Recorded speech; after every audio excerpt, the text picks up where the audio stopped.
bersama Dewi di sini. Kali ini kita akan sedikit berbincang-bincang dengan salah satu bakal calon.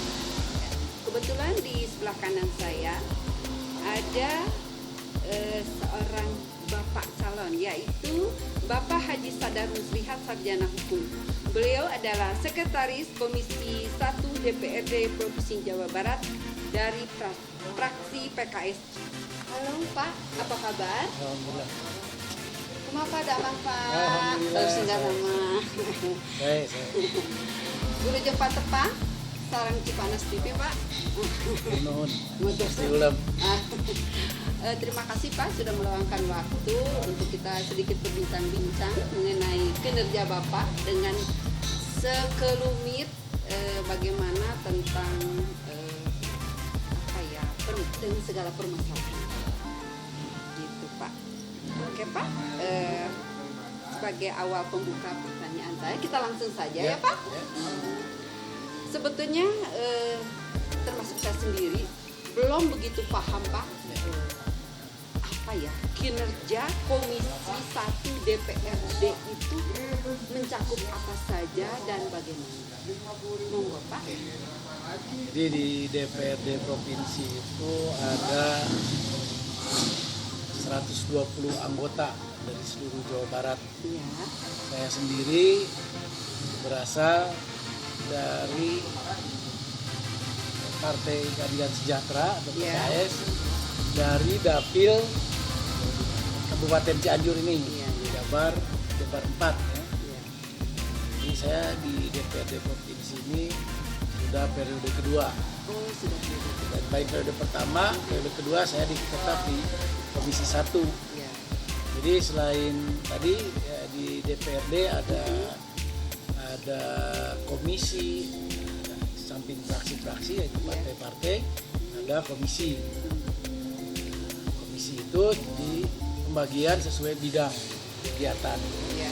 Komisi 1 membawahi bidang hukum dan pemerintahan. Komisi 2 pertanian dan ekonomi. Komisi 3 ekonomi dan keuangan. Ada badan usaha milik daerah. Komisi 4 tentang infrastruktur fisik, jalan, jembatan dan sebagainya. Sedangkan Komisi 5 tentang kesejahteraan rakyat. Ya. Situ pendidikan, olahraga, kesejahteraan sosial dan sebagainya di situ di kemudahan. Nah itu saya sendiri di Komisi 1 di periode kedua ini sebagai sekretaris komisi. Jadi mitra kerja kami itu beberapa dinas kepegawaian, sekretariatan, kemudian juga biro otonomi daerah, biro organisasi. Nah tadi yang menyangkut hukum dan pemerintahan. Begini Pak, hukum pemerintahan. Bagaimana Bapak menyikapi dengan segala persoalan, terutama di Cipanas ya Pak. Kita bahas Cipanas. soal di Cipanas ya. Bagaimana dengan kepemerintahan di Cipanas yang menurut saya juga masih belum terlihat Pak ya, kalau boleh dibilang tidak sesuai dengan apa yang kita harapkan Pak. Bagaimana menurut Bapak? Jadi gini ya, kalau bicara Cipanas, karena memang saya lahir dan besar di Cipanas. Jadi saya lahir dan besar di komplek Brimob. Oh, di sini. Ya, walaupun sekarang saya tinggal di Genang, tapi tadi lahir besar di sana. Jadi sangat tahu dan paham tentang Cipanas ya. Jadi sebenarnya Cipanas itu sekarang secara aturan itu di bawah pengelolaan pemerintah pusat. Pengaturan tata ruangnya ya, daerah kawasan Bopunjur. Karena itu daerah resapan air, daerah konservasi. Jadi tidak boleh sembarangan sebenarnya menggunakan lahan dan peruntukannya ya. Nah, secara administrasi itu di bawah Kabupaten Cianjur. Nah, kalau mengingat sejarah ketika itu tahun 90 itu sebenarnya Cipanas itu akan jadi Kotip. Jadi entah kenapa tidak jadi.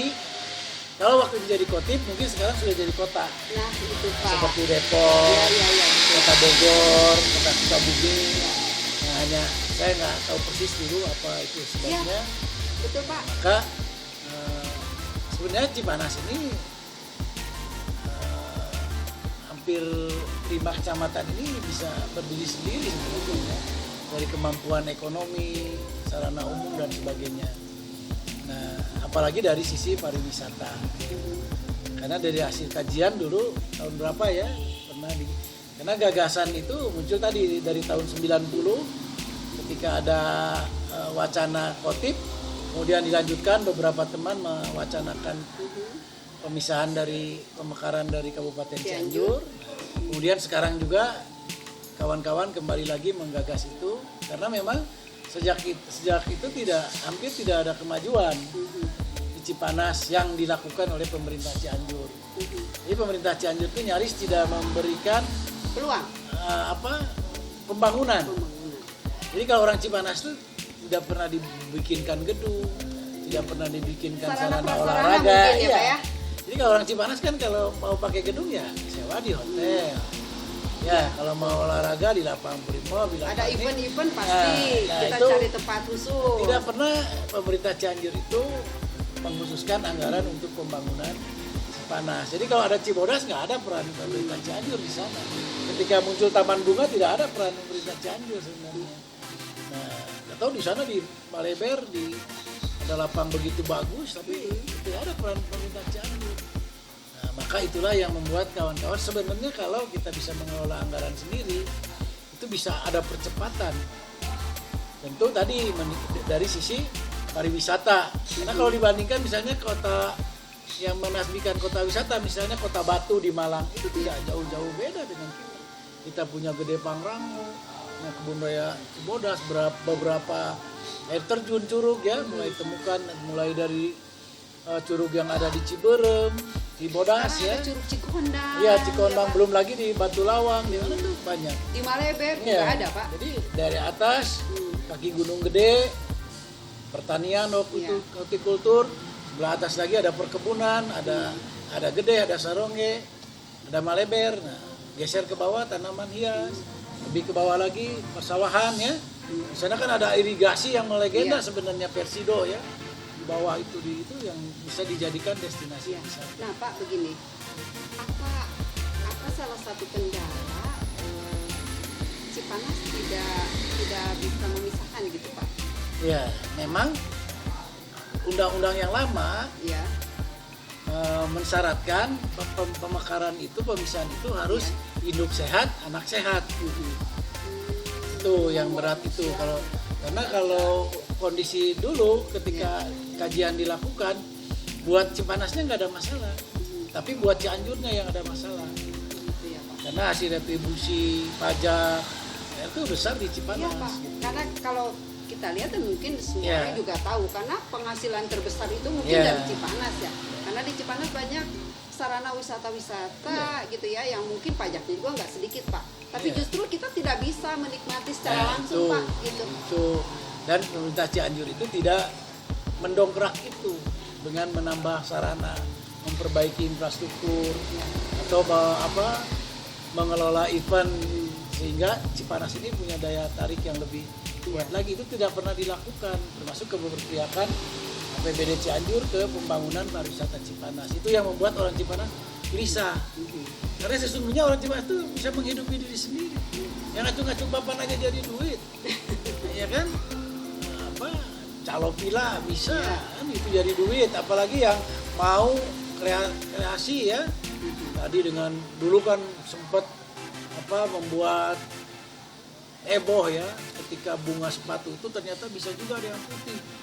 Nah itu kasih lihat petani di seluruh dunia bunga sepatu itu merah, tetapi di Cipanas ini bisa ada yang putih. Dan itu kan luar biasa penemuan petani bunga di Cipanas. Nah itu tidak.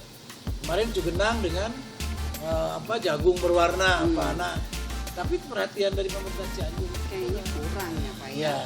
Walaupun tadi kalaupun Cipanas mekar sebenarnya bisa kerjasama tetap dengan Cianjur. Ya kan, karena jadi bagian ya. Karena pemekaran itu menambah jumlah serapan dana pusat yang turun ke daerah, terutama bisa langsung ke masyarakat. Karena Jawa Barat yang lebih padat penduduknya itu ternyata serapan dana pusatnya kalah oleh Jawa Tengah, Jawa Timur yang jumlah penduduknya lebih sedikit tapi jumlah kabupaten kotanya lebih banyak. itu yang kita harapkan. Dan di undang-undang yang baru itu pemekaran itu juga tidak sembarangan, harus ada kajian ilmiah. Kemudian ada daerah persiapan. Jadi 3 tahun daerah persiapan kalau sudah diputuskan, Bu. Kalau induknya sehat, anaknya sehat, berlanjut. Ya. Kalau satu tidak sehat, kembali lagi. Ini ya, kalau menurut Bapak nih, dengan melihat perkembangan yang ada sekarang, kira-kira bisa terwujud nggak ya wacana itu, Pak? Ya, ini lebih kepada tadi ya, kalau dari syarat-syarat yang sifatnya kondisi alam, potensi dan sebagainya, jumlah penduduk itu sudah sangat lebih dari memenuhi syarat. Hanya ini lebih kepada political will dari pemerintah kabupaten. Sekarang Pak, soal perekonomian ya Pak. Ya. Nah gini, kita masih ada sangkut pautnya dengan ini nih. Kita bukan membahas COVID, Ya. tapi akan saya tanyakan adalah bagaimana kinerja DPRD ini menyikapi soal ada COVID ini kan ada pengangguran Pak. Ya. Perusahaan banyak yang kolab, ya nggak Pak? Peluang kerja tuh sekarang makin susah. Bagaimana Pak menyikapi soal ini sebagai anggota DPRD? Ya. Ya, ini COVID itu musibah ya. Ya. Wabah, tapi musibah non bencana alam. Ini sebenarnya memang betul ini sangat merubah tatanan kehidupan, menguji semua sistem ekonomi, sistem hukum, sistem pendidikan, semua diuji. Walaupun tentu ada juga yang tetap mendapat keuntungan dengan suasana ini. Nah, bisnis baru, orang-orang kreatif tetap aja ada ya. Misalnya Bisnis masker online, ya Pak. Bisnis online semakin ini ya. Tapi secara umum itu tentu saja wabah ini mengakibatkan ada dropnya ekonomi, terutama tadi bisnis yang tidak bisa berjalan ya karena bahaya dari COVID ini, dan tentu itu mengakibatkan sekian masyarakat drop ya, dari daya belinya drop karena ada yang omset penjualannya turun bagi pengusaha, ada yang PHK ya, ada yang tidak bisa lagi bekerja bahkan ya, maka muncullah orang-orang miskin baru yang disebut misbar. Nah, itu akibat dari ini. Nah, sementara pemerintah juga harus mengurusi 2 hal utama. 1 penanganan COVID-nya, nah, 2 penanganan dampaknya. Tadi munculnya orang-orang miskin baru, biaya-biaya tinggi. Ya, tadi pendidikan dengan biaya untuk kuota sekarang ya kan di rumah ya online dengan istilah daring ya Pak. Itu mungkin banyak, bukan hanya sebagian, banyak kendala dengan membeli kuota karena kan tidak sedikit Pak. Justru kalau menurut saya bukan mempermudah, justru ibunya ikut repot Pak, anaknya juga mungkin si bu guru pak gurunya juga ikut pusing Pak. Nah bagaimana nih Pak sebagai anggota menyikapi ini Pak? Sebenarnya bukan daring itu untuk mempermudah sebenarnya, tapi terpaksa. Karena kalau membiarkan anak-anak kita berkerumun berkumpul di sekolah ini juga risiko tinggi. Ya, kita orang-orang tua saja, orang-orang dewasa saja masih sulit diatur, apalagi anak-anak gitu, terlalu besar risikonya. Nah, tetapi tadi pendidikan jarak jauh dengan daring ini tadi menimbulkan beberapa permasalahan.